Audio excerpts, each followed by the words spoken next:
Here we go. Spoiler alert, audience.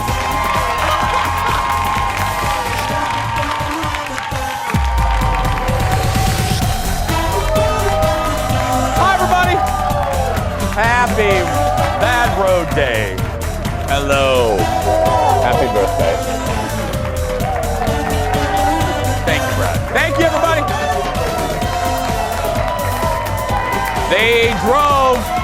Those people drove to be here today. They're good people. We love them. Welcome to the show, everybody. Hello on this Bad Road Tuesday is what we're going to call it. Thank you. Good morning. Thank you. Have a seat. Let's get started.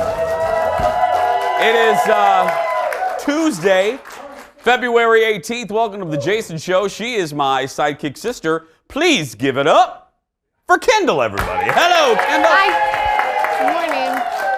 I'm going to call you Bad Road Becky today. Oh, Bad because Road Becky. For people that don't know, the audience is very emotional. I love it. Yeah. For people that don't know, Kendall is not only the sidekick here on our show, but you are Traffic Tina, our traffic anchor, Miss 35W, honk, honk, over there at the Fox 9 Morning News. You have had a rough morning because there are accidents everywhere because of the roads. It's been cuckoo bananas. I mean, it's so weird to me. Snowstorms will have crashes, and you anticipate it. And I know we had snow last night, so we expected some freeze, but since the minute I got in, it's been like 20, 30 crashes every hour, which is a lot. I mean, that's more than I've ever seen doing the job. So, oh, really? Yeah, and they had to put me in like extra, we call them hit times, when I come on camera more than I normally would. We've been doing that all morning because it's just like not getting any better. We should say too, Kendall will disappear toward the end of the show. Yes. Don't be concerned. She's just going to do traffic. That's right. She'll be back tomorrow. Yeah. So, well, and that brings me, Director Leo. That brings me to these fine people right here. They drove. Yes. They drove to be here. We were afraid. We were afraid we were going to have to pull out the Jason Show mannequins, to sit in the audience, or we're going to have photographer Eric sit up there. But anyway, these people drove, so I hope Aaron Schwab doesn't mind. You know what? I'm going to make an executive decision. Everybody gets a mug today. That's right, everybody. It's a Jason Show mug day. You get to take home. One of these mugs for season 5. They're valued at $7. And guess what, everybody? One lucky audience member gets to take Dale K home. Yeah. That's right. It's great. Do you notice the audience clapped bigger for the mugs than they did for Dale K? That's it. It's all right, Dale. It's all right. Dale K's coming up on the show.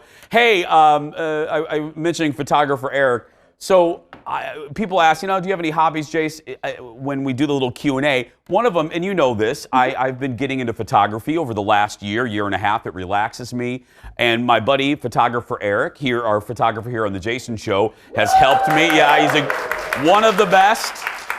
One of the best. Don't try to steal him. He's not going anywhere. Photographer Eric has really been helping me, and I've been watching YouTube videos, Peter McKinnon, and I got a camera. And then whenever I need new equipment, what I do is I call Eric because he always gets new stuff. So I just buy, it's like hand-me-downs. I buy his old stuff. So he gave me a new fancy lens yesterday. Now you're wondering, Jason, why do I give a rat's rear about your lens? Well, I have a little present for you. A lot of people ask about my boys, Dexter, Mr. Big. So these are the pictures I took yesterday.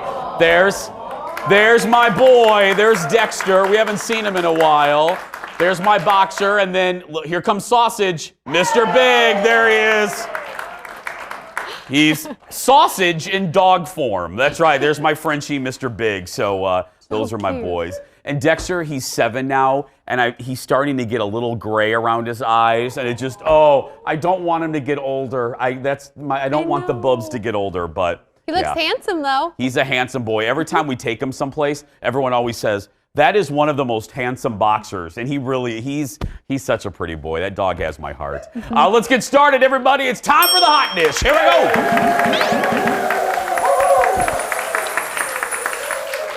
go. Okay.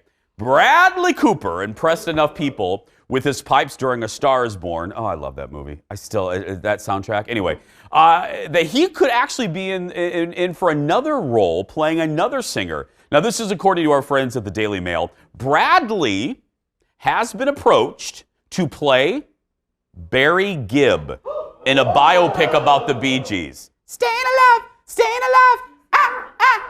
Okay, anyway, the film is currently being, sorry, Brad. The film is currently being developed by the producer of Bohemian Rhapsody. Barry, as a lot of you know, is the only surviving member of the Bee Gees, which included his younger twin brothers, Maurice and Robin. Now, a spokesperson for Mr. Cooper says the actor is not in negotiations at the moment. At the moment. They added that word. But I think Bradley would be amazing. And if you know anything about the Bee Gees, it's a really fascinating story, how they came to be and how, you know, their whole family. This is a biopic that I would actually like to see. I really would, yeah, without a doubt, without a doubt. I agree. I like him in any movie, and I think we're missing sort of that genre of music right now when it comes to our biopics and stuff, so why not? I like it. I love one of the first albums that I ever remember my parents owning. You know, when you're a kid or when you become an adult, kid memories, they get blurry and you just remember images.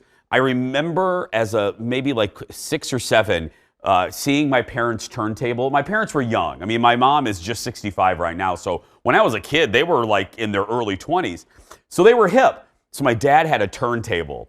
And I remember he had 3 albums. He had the Star Wars Disco album that everybody had. Remember that? He had Supertramp. I remember that album cover with the waitress. Remember that? And then he had the Saturday Night Fever soundtrack, which everybody, if you were alive in the late 70s, everybody had the Saturday Night Fever because it was the Bee Gees and Travolta. Have you ever seen Saturday Night Fever? I haven't, but you might be surprised. You might be surprised about one fun fact about me. Yeah. I went to Casey and the Sunshine Band concert when they were here at Treasure Island like 7 years ago or so. Myself and my best friend Caitlin were the youngest people there by like decades at the time, but I used to love them. Her mom would listen to all that kind of music, and so I know a lot of 70s music. Go figure. But you bring up you're influenced by whether you want to or not, by the music that your parents listen to. Yeah. Well, next in the dish, Constance Wu visited Kelly Clarkson yesterday. Now, she's experienced a lot of success in recent years. You can say that. Remember Crazy Rich Asians? Fresh off the boat. She was in Hustlers, in which she played J-Lo. J-Lo and Constance played strippers. Well, she told Kelly how she got ready for that role. Look at this. I did work at a strip club to get ready for Hustlers. You did? I went undercover. What did you have to do? Did you strip? I gave lap dances to strangers. You're lying. I'm not lying. You're not lying. You're not lying. I made $600 my first Oh my God, I love it. You won. I did. Oh my gosh, I thought you were being funny. I was not being funny. You are so method. And it was not funny. Oh my God, it was not. No. And I was just, I put like fake tattoos on my neck, and I like changed my hair. Like I put like these You get to be like another person. That's awesome. Yep. Well, you got to prepare for a role. She also said she installed a stripper pole in her living room so she could practice. Watch TV, get out. Yeah, anyway. Hustlers has made more than $150 million, and it still has an 87% rating on Rotten Tomatoes. I haven't seen it yet. Have you seen it? No, but I do. I know I say this all the time, but I genuinely want to see that movie. I do too. It's one of them from the award season that I'm eventually going to see that, and Once Upon a Time in Hollywood. But look, people, people got all up in arms about J-Lo and Shakira at the Super Bowl halftime performance because of the stripper pole. I will tell you though, one of my high school Ange, she used to do like those workouts. Yeah. Say what you will, you may think they're dirty. Those workouts, Ange lost like 30 pounds doing the pole workouts. It's I mean, think about it. You're using your core, your shoulders, your back, your inner thighs. I mean, you're using all those weird muscles that like. Well, and let me tell you, audience, I'm going to share something with you. So here's the deal. About a year and a half ago, we shot a story for the Jason Show with Miss Shannon. And you're thinking to yourself, if you watch every day, hey, Jace, I've never seen that story. You're right. You've never seen it, and if our executive producer has anything to say about it, you never will. Because, so we shot the story, and photographer Eric's laughing. Let's just say some of the shots were a little more provocative than you want to show at 10 a.m. So Eric brought the story back and showed Jeff. He's like, oh, Jeff, take a look at this. Jeff immediately vetoed that story because it was... Stripper pole workout. It was, yeah, and it was, look, and I didn't... there were shots that, people don't need to see at 10 a.m. of me. Let's just be very clear about that. So anyway, go to that workout class. We're going to take a break.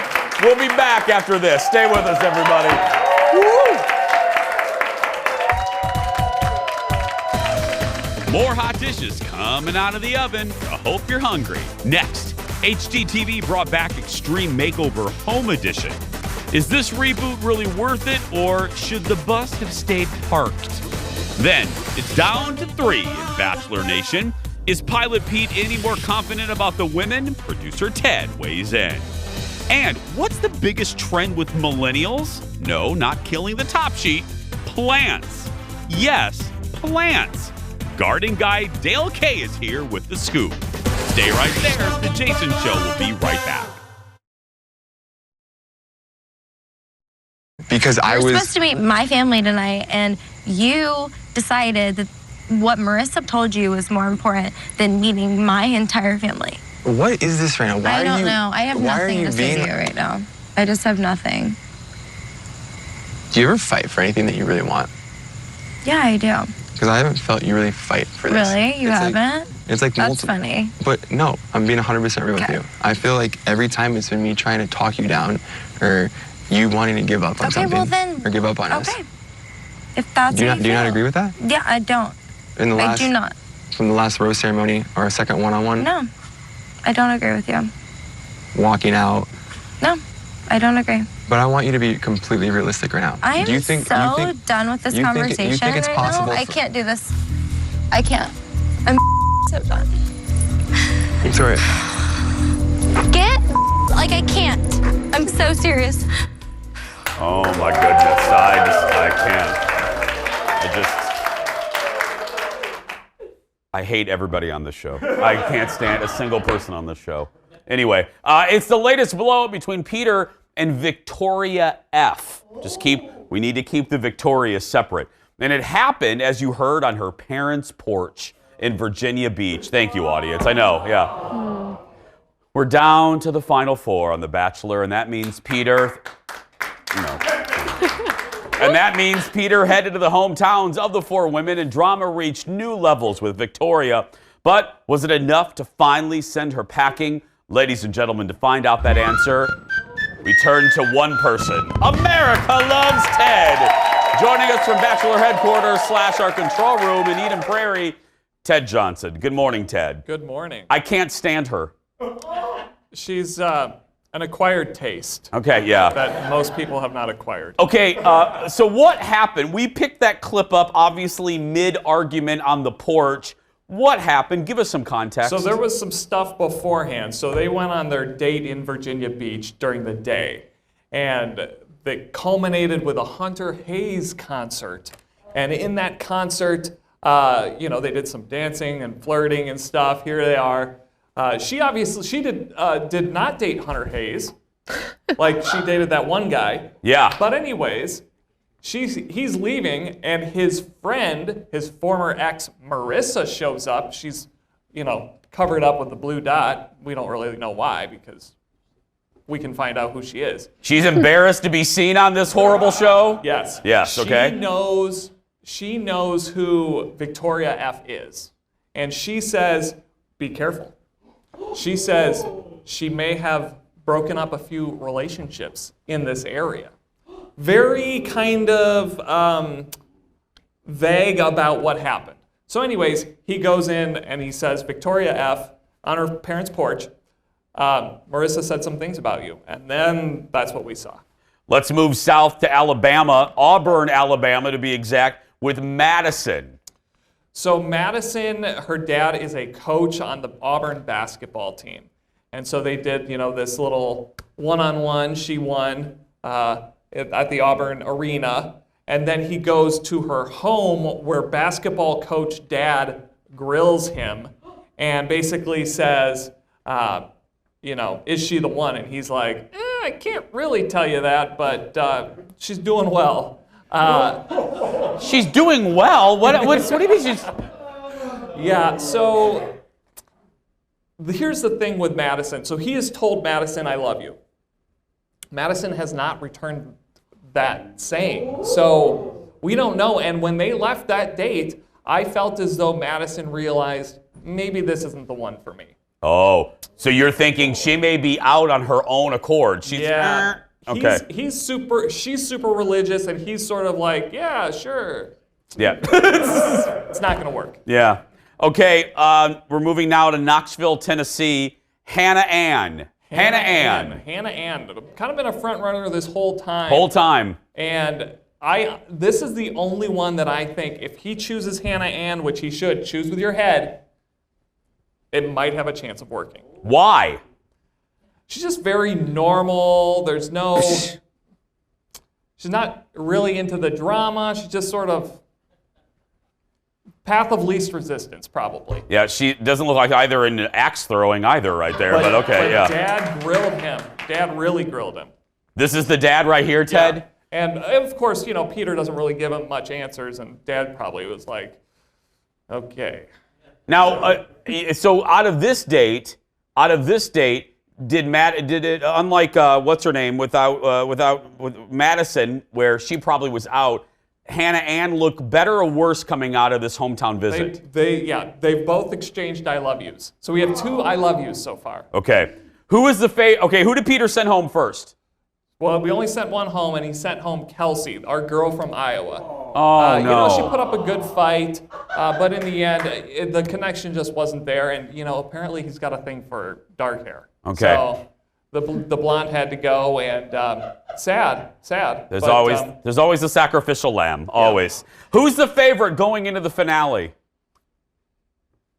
I would choose Hannah Ann, just logistically speaking. Okay. Gosh, there's something about Victoria F, that he's just drawn to. She keeps being like, dump me. And he's like, no, you're coming. Is it the hard to get thing? Because her attitude on that porch, I would have been like, bye. She's playing real hard to get, and he's loving it. Okay, where are they going for the finale? They always go to some big place. Australia. Oh.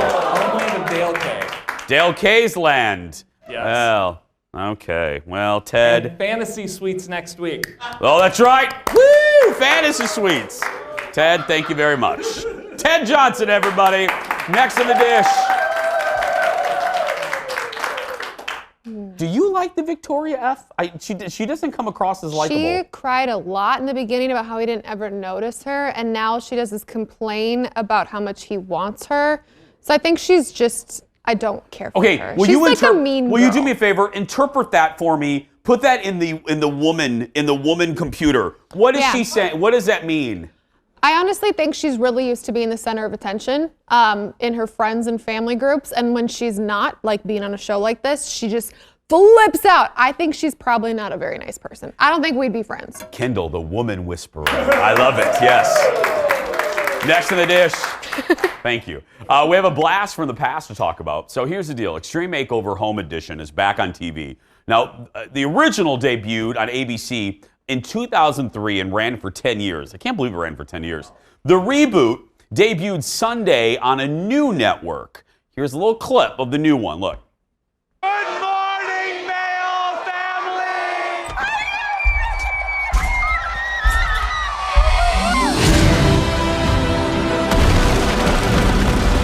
That's what you call taking a house down. Oh my gosh, it looks amazing, thank you! Hi, Nick. Thank God you were home.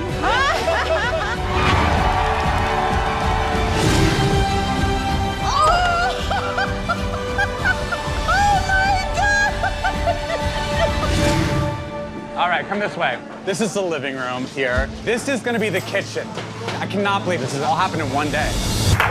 Can't believe it. 24 hours, a family gets a house. So, Jesse Tyler Ferguson steps in where Ty Pennington left. He obviously from Modern Family. He's the host. He's joined by a new design team to help make dreams come true. Now, the show this time is on cable. It's on HGTV.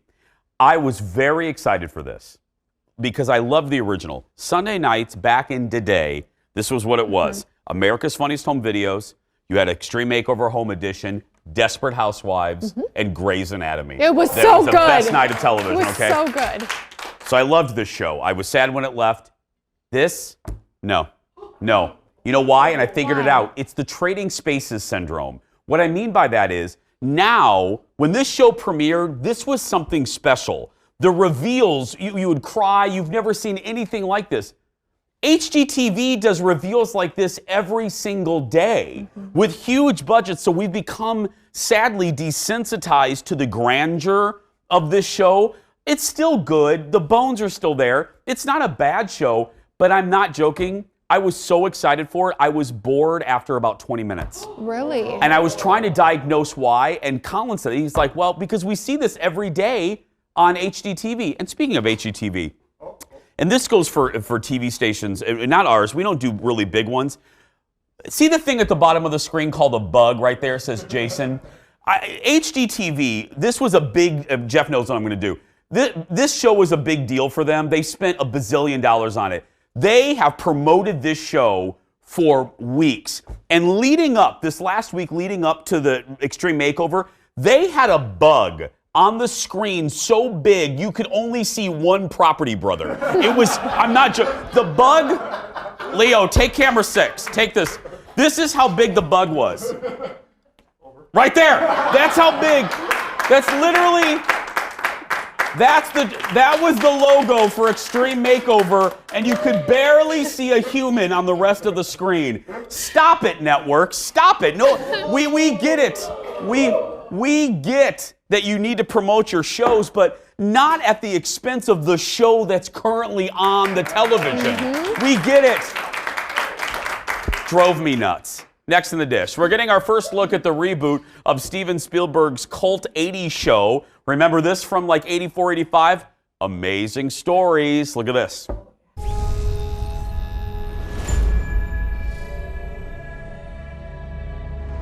Just how many of these things have you dealt with? More than most people feel comfortable knowing about. And how many times have you failed? More times than most people would feel comfortable knowing about. What if it does these things for a reason? Maybe all this always happened. Maybe you were always meant to come back with me. I gotta figure this out. I may have something.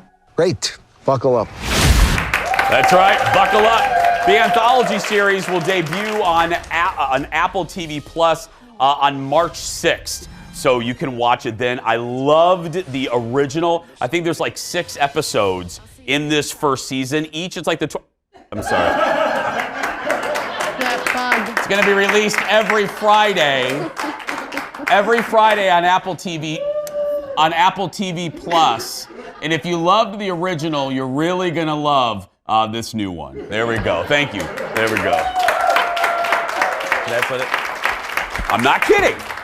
That's what it was like watching HGTV all weekend. A giant bus at the bottom of the screen. Honk, honk. You'd be in the middle of Love It or List It, and the dumb bus would honk. Anyway. The bus would honk? Yeah, it had a little animation. It was annoying. Anyway, amazing stories. I can't wait. It's one of those, because Steven Spielberg executive produced the original, and it was way ahead of its time. It's an anthology series. Cool. So each story is independent. It's like a short story every week. I like it. And they're amazing. They're amazing. And Spielberg's back for this one too. So look, anything Spielberg touches, it's gonna be good, you know? Yeah, seriously. Still ahead, everybody. Instagrammable plants like the one that just blocked the camera are becoming a thing with millennials. Garden Guy Dale K will join us with some of the hottest plant trends among the youngins. We'll be right back, everybody. Stay with us. No more big bugs.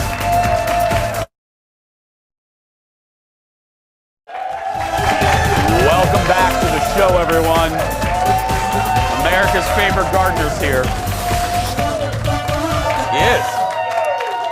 Well, if you do not know, houseplants are having a moment these days with millennials. So much so that plant parenting, yes, that's a thing, plant parenting has become a thing. Here to talk about how millennials are obsessing over plants, garden guy Dale K, everybody. Hello. Welcome back. I'm very excited to talk about this because, no joke, the people that I follow on Instagram, if they're in their 20s, I was telling executive producer Jeff and Ted, all of them have plants. They are obsessed with their house plants. They go to that cactus store, the couple that's been on our show. What? Mother. Yeah. Great. They go to Mother to get cactus. What is this about? Why, when, how, where? I almost call it a leafy love affair because there was, for a while there was basically plant blindness. You know, it was just in the backgrounds. And I think what happened was, or the way gardening traditionally happens is once you tend to own your own home, then you move out into the suburbs, then your lawn, then your pots and all that becomes a thing. What's happening with millennials, I don't want to really generalize, but what's happening is, firstly, young people are particularly concerned about the environment, the planet that we're all inheriting, okay? Right there. So they're deeply concerned about that, and I can almost put that into context in Australia. A lot of bushfires, then floods, and people, especially back home in Australia, they're surrounding themselves with plants. So there's a deep connection with nature, and there is that deep concern about the planet that we're inheriting. But millennials in general are somewhat, they're not moving out into, they're not getting married, they're delaying that, they're delaying buying their own home. So what they're doing is they want to connect with nature. So they're bringing what they can bring into their homes, which is houseplants. And that's kind of where it all kind of started. And the gardening business in general, nationally, this was the last US Census, is about $53 billion. A quarter, that's in a year. That's crazy, Dale. A quarter of that spending, about $13 billion, is spent of ages 18 to 34. So that age group, 18 to 34, is spending about a quarter of that national $53 billion. I knew it. I knew it wasn't just anecdotal. I knew it was anecdotal, and then that New York Times article came out about a month ago that laid it out. You laid it out better, but they laid it out pretty well too. All the reasons that you just said. And I've seen it myself. I'm deeply connected to this industry. I'm a family man. My daughter, she's 21. She's probably on the younger end of the millennials, depending on who you're talking to. She's at college. She's in North Dakota, in a crack house. But she's living with 4 other girls. I mean, if you were to think like, oh my God, college, like, I mean, I was horrified. Yeah. You just mean that the house isn't the nicest, is what you're trying to say. No, it's probably confused with local law enforcement as like.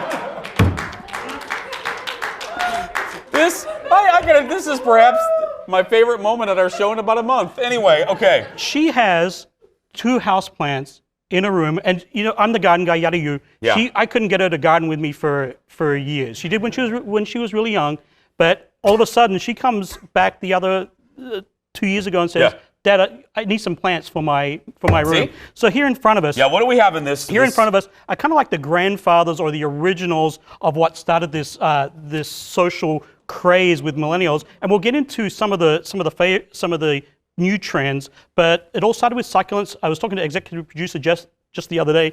You know, are succulents still popular? Yes, they are, and they kind of started it in this particular plant. The Echeveria was really the one that kind of kick-started it all because succulents are generally easy to take care of, or they are easy to take care of. And I always can tell too, Target makes fake, whenever Target makes a fake version. Okay, there you go. No, I'm not kidding. Right, audience? No, Target sells a whole bunch of these now, It's on t-shirts. It's aloe vera, string of pearls, which you have a fake one on your desk somewhere. That one.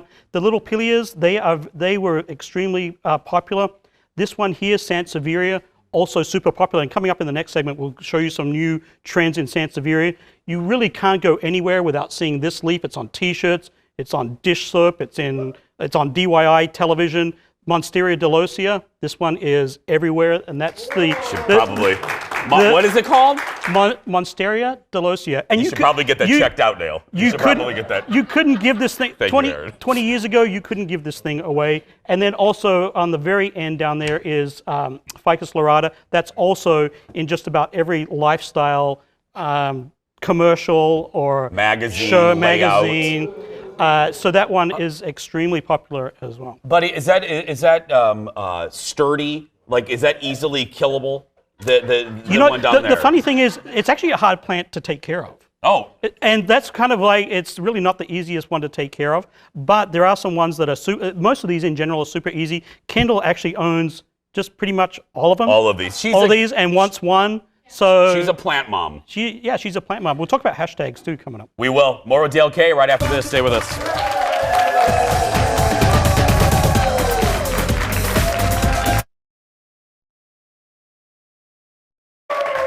Welcome back, everybody. Millennials and plants. Millennials and plants. Again, I got to credit my Instagram friends, Matt and Tori. Every time they post, it's about plants. What are we doing now? So the reason is, for I guess the Instagram, or you mentioned that in particular, that really single-handedly took houseplants from plant blindness into the light. And there's good reason for that, because Instagram is something so visual, and some things take good pictures. Like, I don't take a good picture. Hello? You do. But, look at you right there, Dale. You're pretty. Look at that. Look at that shot right there. That's a good-looking man right there. But plants lend themselves, flowers as well, plants lend themselves very well to photography. And so you have that medium of Instagram, which is very visual, and then you combine it with something beautiful that connects you with nature, and you have such the craze that it is now. And these are the hashtags, the popular hashtags with the youngins? So there's about 20-something hashtags that people are using right now for the plant community. They are some of the more common ones: plant addict, plant mom, plant parenthood. It's a thing. Okay, it's a thing. Plant lover, plant buddies, houseplant club. That's a few of about 20, 24 hashtags that if you want to become connected to the houseplant community, become connected to nature, they are some good resources or some good things to check out. What's in front of us now? You have changed the table here. What are these? Yeah. So thank you, audience. The ones that we looked at before the break were kind of like the grandfathers of the social media craze. These are the Billie Eilish. These are the new ones. These are the up and coming. Yeah. And there's some really cool plants, and that's kind of what the unique thing about being a plant parent is. You start off small, but then it becomes somewhat of an addiction. Yeah. That you become connected to nature. All of my friends have 8,000 plants now. So we're venturing off into some really cool plants. This first one here I saw in South Florida about a month ago. I'm just like, what is that? What is that? It's the pickle plant. It's the pickle plant. It's a succulent. It has a very fleshy stems to it, but it's basically a succulent, and it's called the pickle plant. And if you were to look at that on the Insta, you'll find that right there. Very, very cool. The other trend that's also coming into play is plant decorating. So like stringer pearls, plants are becoming incorporated into light fixtures, living walls, of course. And the 70s macrame. Oh, my mother had several of those. That's being used extensively. Mom, remember these? If you're watching from Louisiana, remember these? Yes. Yeah, so that's becoming a big trend, or decorating in general, using different types of vessels to decorate with. This is called kokedama. We'll just put that in the view. So it's a little mossy bowl that has a plant put into it, just potted into it. But kokedama is something that's becoming extremely popular on Instagram. I mentioned plants like monstera that you couldn't give away 20 years ago. Yeah. There's another plant that that a garden center couldn't sell for the life of it 20 years ago. That's called Hoya. That particular plant, it's like a little vining plant, but when added into like a little tube, it's actually, I should take this out so you can see. It comes in that tube? It's just like in a little piece of floral rock wool. And that's real? Yeah, it's real. Touch it. It won't bite. There you go. Yeah. But it's called. It has a common name of wax plant. It has that kind of real waxy leaf to it. Yeah. But Hoya, you couldn't give this thing away. And now it's one of the hottest trends on social media. Hey, Insta friends, pick that There you up. go, Matt, Toya. Tori, pick those up, okay? This is another cool one that I saw in South Florida. I should mention South Florida is kind of the epicenter for houseplants in the United States. So good chance if you bought a houseplant, it's been grown in South Florida. This little one here is an alocasia, and it's called, I'll leave it on the table, it's called Tiny Dancer. And it's Tony Danza? Tiny. Tiny Dancer, okay, yes. Tiny Dancer. It's the accent, it's the accent. Friends reference, drink everybody. That's right, yes. Tiny Dancer. It's a way to have an alocasia, a tabletop alocasia, also making some waves on social media. And then Sansevieria, we talked about that as one of the grandfathers back 5 years ago. Well, Sansevieria is also having its new reoccurrence with all these different types of forms. I should just tip that one up. It's a little swirl of a Sansevieria. Oh, that's pretty. All the new Sansevierias are becoming extremely popular. It looks like a little artichoke. This little cactus here is really fun. It's called bullwinkle because it's developing its little moose ears here, but it doesn't have prickles. You can run your hands up and down that all day long.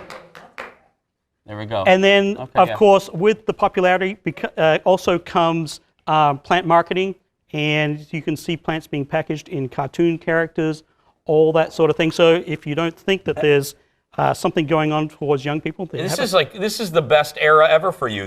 You plant people must be. You're having parades and stuff. You're so excited. Yeah. Dale K. I get to be on the telly. That's right. Garden Guy Dale K. We'll be posting this segment on Facebook. Share it with your plant friends. Just search for Jason Show TV and a little bit later on YouTube. Still ahead, everybody. We're doing a little throwback.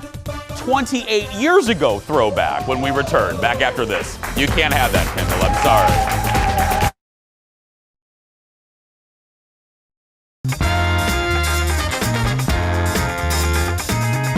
Okay, welcome to Wayne's World. Party on, Garth. Party on, Wayne. Okay, we've got a new feature on Wayne's World this week, which allows us to travel through time and space. It's called Chroma Key, and it's really handy if you want to go to New York.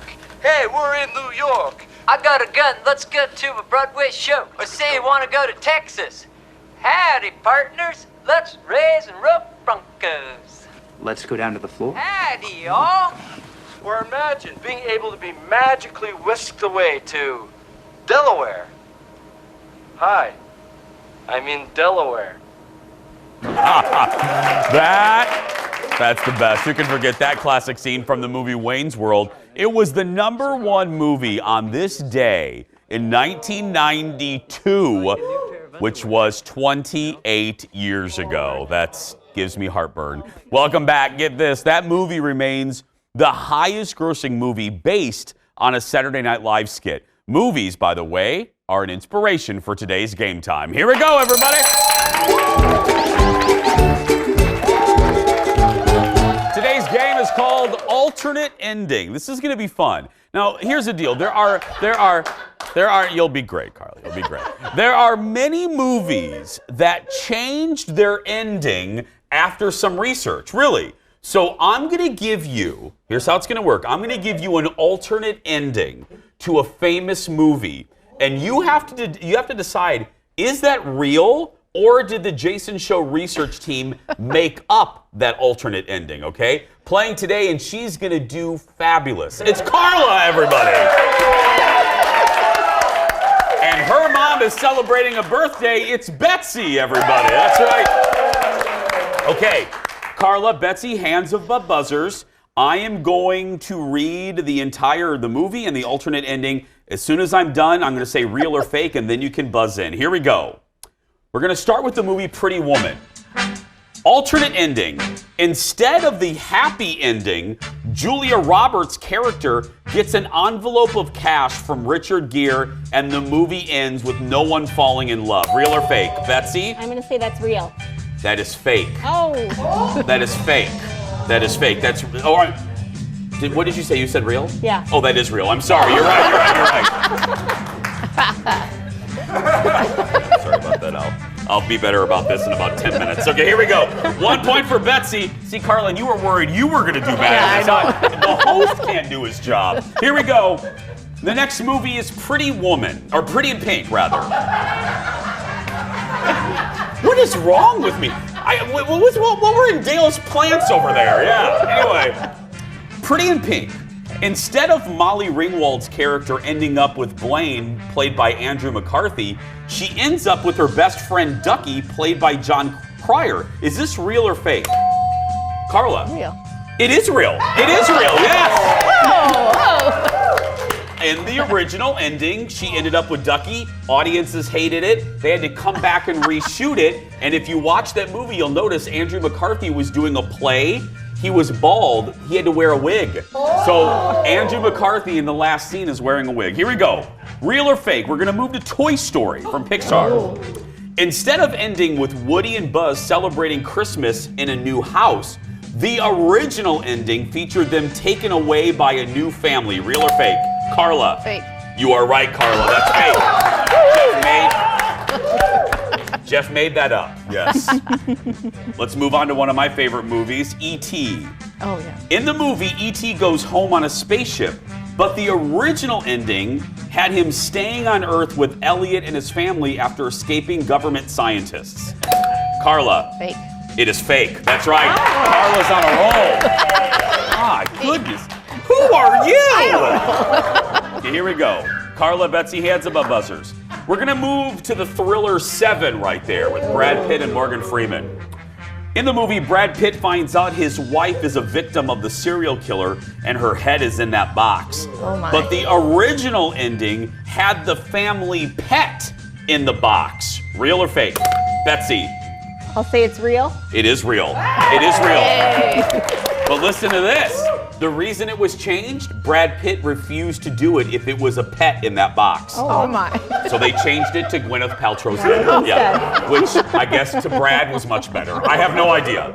Here we go. Speaking of Brad Pitt, next movie, Thelma and Louise. Thelma and Louise. Instead of driving off the cliff, the ladies go on trial for their crimes but are acquitted. Carla. True. No, that is fake. That is fake. Jeff made that. But it seems true, though. It seems true. No points awarded there. Hands above buzzers. Here we go. We're going to move to Free Willy. That's right, the whale movie. In the movie, Willie jumps over the young boy and swims free. Okay, I'm not done yet. Sure. Yeah. That's what it's happens. fine. Let's go ahead and clear those, Brad. Okay. But the original ending featured in a failed escape, and Willie ends up at SeaWorld. Carla. No, fake. You are right. That's fake. That's the game. They're both winners, everybody, with the Jason Show mug. Oh, look. Oh, my. And to go with the mug, a little bitty plant from thank you. Dale. That's right. There Thank we you. go. We're going to take a break. We'll be back to wrap up the show right after this. Stay with us, everybody. Thank you, sweetheart. Thank you so much. Thank you.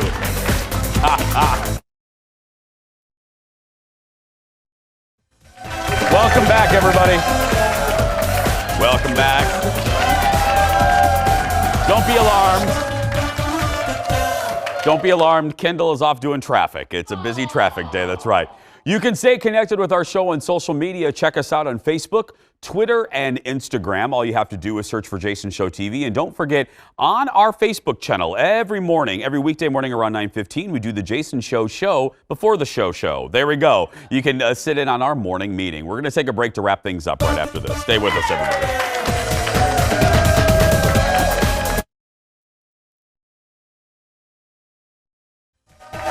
Welcome back, everybody.